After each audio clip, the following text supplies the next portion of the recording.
All right, so we've got our 7200 volts coming from this direction, going down in through the switch into the regulator where the red S sticker is at source, yellow sticker for load. It's going back up through and carrying on down the line. So if we wanted to take these out of service, we close that bypass switch. However, like it says on that warning sign, the regulators must be in the neutral position.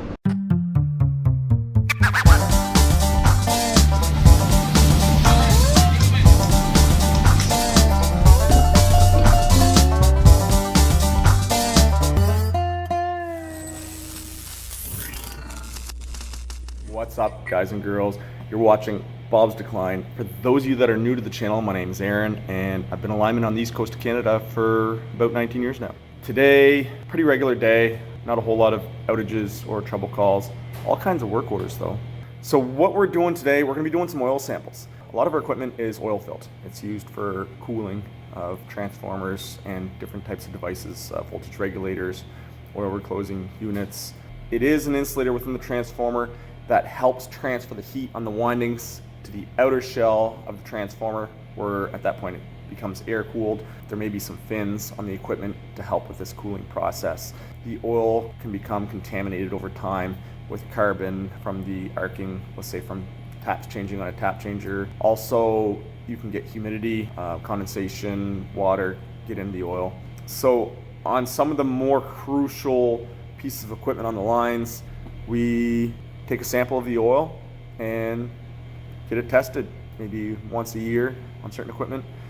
What we're going to be doing today, we're going to be taking a look at voltage regulators. Now, I did have a video where I was doing some switching on the voltage regulators. We're not going to be doing any of that stuff today. We're simply going to be going up. We've got a few different items. We have a jar, and we've also got this syringe right here. And we're going to extract some oil right out of the unit. And that's so that the oil doesn't get contaminated with the outside air. Basically, the oil's sealed in the container. We're going to stick that in a little valve, suck it out, and that way the oil sample isn't influenced with the humidity from the outside air. So we're going to take a quick look at this in case you guys ever do this. I'm not sure how many companies send their linemen out to test the oil, but if it's something you do and you end up getting a syringe looking thing like this, that little white tab is the direction that blocks the flow. I'm not going to move it right now because I don't want to contaminate the inside of this with the air that's inside here. But essentially what we're going to do once we get that plugged in, we're going to flip that white lever down, straight down to block this hole right here. That way the oil is going to go flow straight through there into the syringe.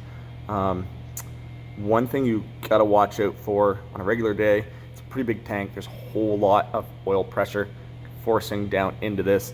So you're not going to have to take it and suck the oil out. The pressure itself is going to fill that. In fact, you're going to want to keep your thumb over the back of that. This is glass, by the way.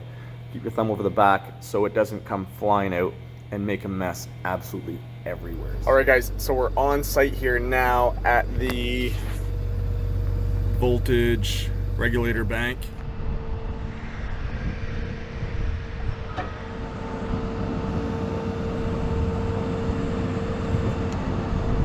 All right, so we've got our 7200 volts coming from this direction, going down in through the switch into the regulator where the red S sticker is at source, yellow sticker for load. It's going back up through and carrying on down the line. So if we wanted to take these out of service, we close that bypass switch. However, like it says on that warning sign, the regulators must be in the neutral position. So we're not going to worry about any of that stuff today as far as getting some oil samples. First thing we're going to check is the sight glass. You guys can see right here, sight glass. I don't know if you can see the little ball inside, little silver ball, showing that the oil is all the way full in that guy. This guy here we're good, and this one we're good. So we're going to extract oil from all three.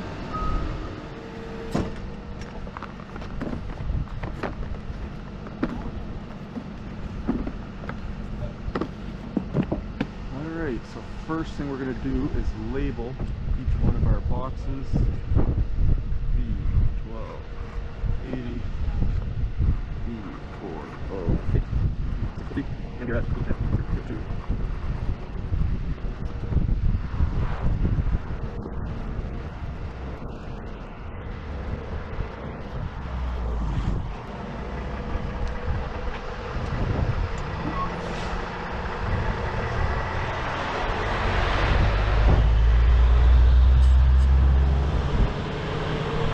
Alright, so as I did mention earlier, guys, we're about 6 feet away from that high voltage, and this case is bonded with that copper wire to our neutral and to our butt ground.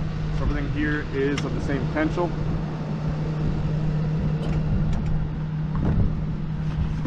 Now I do have an extra jar here we're going to use for waste. Alright.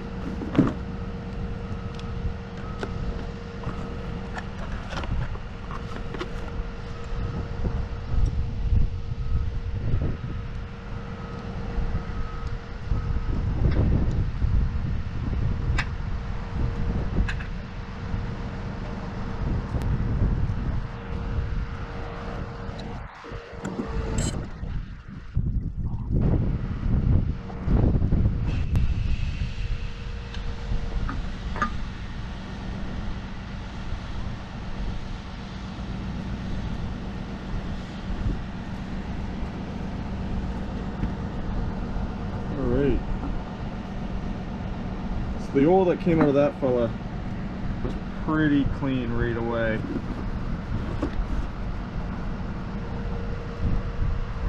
No discoloration of the oil. So we don't need to put any more waste oil in that jar.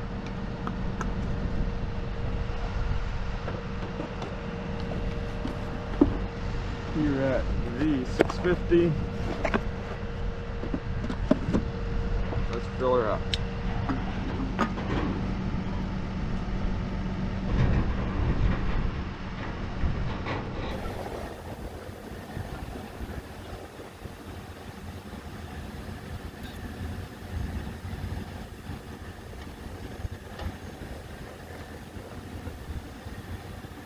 The oil pretty well looks brand new on every one of these. No cloudiness, it's not black at all. Not like full of air bubbles or nothing.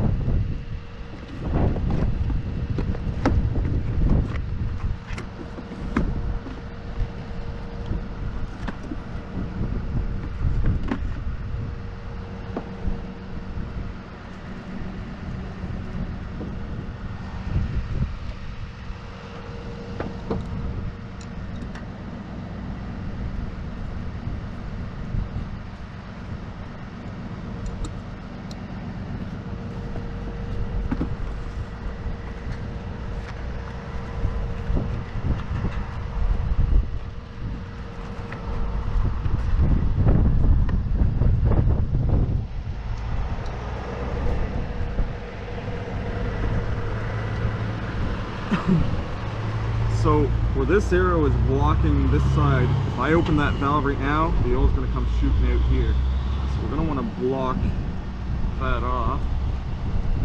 And like I said, cover that back part so we don't lose the back of the syringe. It's quite cold out today, so the must be a negative pressure in the tanks. Oil's coming pretty hard.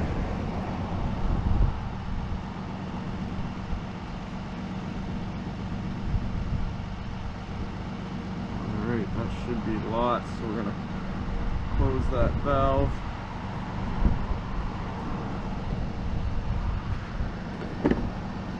This part here, you can seal that off. The residual oil between the valve and the ends is going to want to leak out.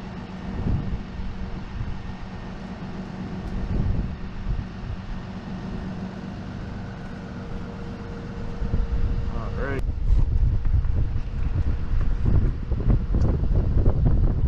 Serial number here. IDL 001.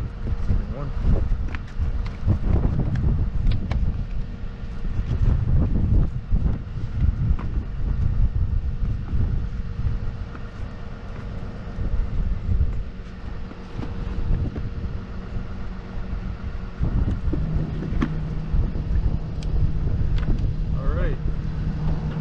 Now let's take this plug off.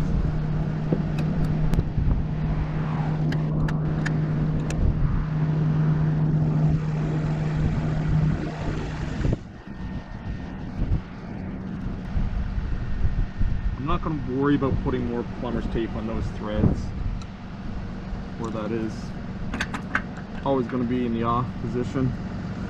We'll just snug her up. All right, move on to the next one.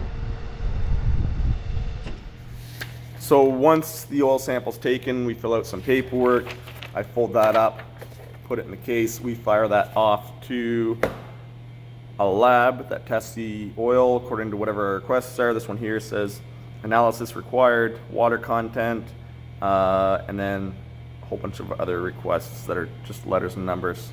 I have no idea what they mean really, but fill out that paperwork. It requests the date, time, specific piece of equipment, which by the way, these are all labeled with a serial number somewheres. Right there's a serial number right on the glass. So I'm gonna put that serial number on the paperwork, and then when I enter the work order into the system, it'll also reference that serial number along with the specific equipment number.